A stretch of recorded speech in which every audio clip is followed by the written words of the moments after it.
In my last video, I gave an introduction to resource-based economies. I explained how they are different from every type of system that we've tried before, and I've talked about how we might get from here to there. In this video, I am going to be going over some of the main criticisms of resource-based economies that I often hear, and I will try to dispel some of them. One of the first criticisms I'd like to address regarding resource-based economies is the human nature argument. This is quite often an argument that is put up against anything that deters from the status quo, especially ideas which have an egalitarian character to them. In the case of resource-based economies and other ideas such as socialism, the argument often goes like this. Humans are too competitive and greedy to work together in a cooperative society, and we are too chaotic of a species to live together peacefully in an anarchical one. However, this rejects the simple fact that there were many successful, non-hierarchical and egalitarian societies throughout human history. Some examples of this in recent history include revolutionary Catalonia, the Free Territory of Ukraine, and much more recently, the Kurdish territories in Syria known as Rojava. Another objection to the human nature argument against resource-based economies is its misunderstanding of how humans behave. Yes, like all other species, humans have their nature. But what is that nature? Well, that nature is for us to simply fulfill our physiological needs, such as food, warmth, shelter, etc. Our natural instincts don't really concern themselves with what social system we live within, whether it be capitalism, socialism, a resource-based economy, or otherwise. The only thing that matters, according to our nature, is that we simply survive. And the social structures we have in place determine how we go about doing that. Human beings don't necessarily have an affinity for competitive or cooperative societies.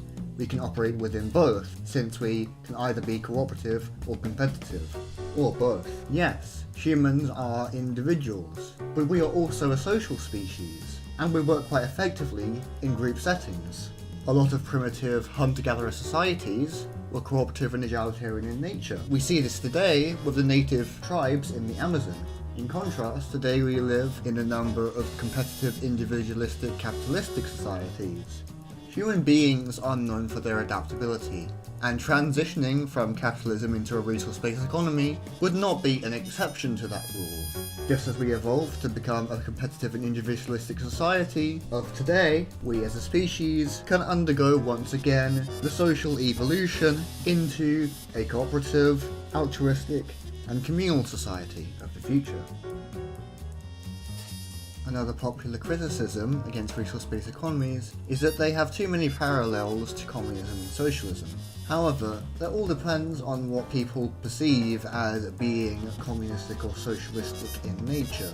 If we are talking about so-called communist societies of the 20th century, such as Maoist China and Stalinist Russia, then no.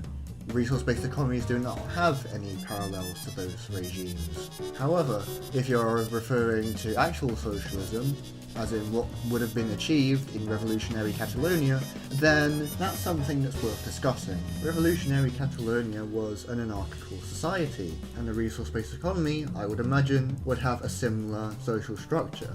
However, I would imagine that said societies and resource-based economies would have different systems of governance. It is often thought that anarchist societies would make decisions based on direct democracy within any given community. However, I would imagine that the resource-based economy would utilize a system of open source governance, where people govern their own lives and put forward decisions and ideas on how to run a society and a community in a better way. Consistently putting forward ideas on how to improve efficiency of production, on how to improve sustainability, or even new ideas for social events. Just to give a few examples. This open source governance would be part of a larger structure known as the collaborative commons. This would be a free market of ideas, where people put forward their ideas and they rise and fall on their own merit. Why would people do this? People would do this to gain social capital. Social capital is kind of like karma. The more good stuff you do in a community, the more people will like you. The more people will want to help you further your personal interests. Think of it as kind of like a social meritocracy instead of an economic one. Another way of thinking about this is looking at it from the perspective of a gift economy, where the more you give to a particular community or individuals, the more they'll give back. This kind of behaviour would not be unrealistic in a system of free access to goods and services, where selfish behaviour no longer has any incentive. To prove this, we can look at Maslow's hierarchy of needs, which states that after one's basic needs have been fulfilled, people seek esteem from other individuals and the community as a whole. Another way that resource-based economies differ from socialism and anarchism in many of its forms is the fundamental economic functions of said systems. While a lot of anarchist and socialist economics is based around worker ownership of the means of production, in a resource-based economy there wouldn't really be any ownership. Instead, we propose a system of access over ownership. Think about it this way. Currently, if you own a car, you might use that car about 2 to 3 hours a day, except no one else can use it because it's yours. This is how ownership creates scarcity through a barrier to use. If we had an access-based economy, more people would be able to use that car even though it's the same car. The end result of this is that less goods need to be produced for use. This helps achieve one of the main aims of an RBE, which is to conserve as much natural resources as possible. Additionally, a resource-based economy would have most of, if not all of its industry mechanized, minimizing the need for human labor. People would still do work, but it would only be voluntary and would be focused on pursuing personal goals or for helping the local community. Unlike modern workplaces, in a resource-based economy, people could band together to work on a particular project and then disband whenever they feel their goals are accomplished. If this so-called collective of people feel they are good at working together, then they may pursue another project, alternatively. This type of collaboration can apply to many things, from your scientific research to your rock band or soup kitchen. And just a reminder, all of this collaboration is going on voluntarily. You see, this is the beauty of the collaborative commons. It gives people freedom of and from association to the highest degree. Yet another criticism of resource-based economies is that we are simply not technically advanced enough yet.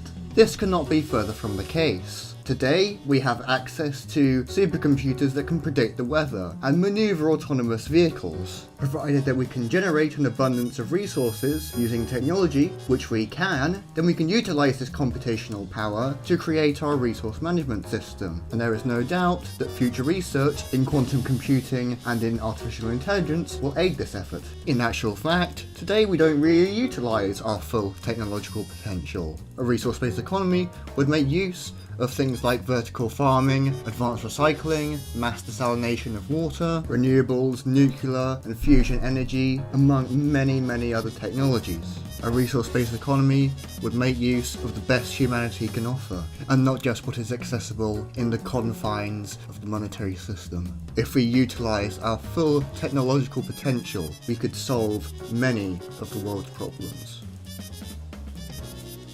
In this video, I hope I have addressed some of the criticisms of resource-based economies, and I hope I've cleared up some misconceptions about them. Soon I will begin working on my next video, but until then, I'll catch you in the next one.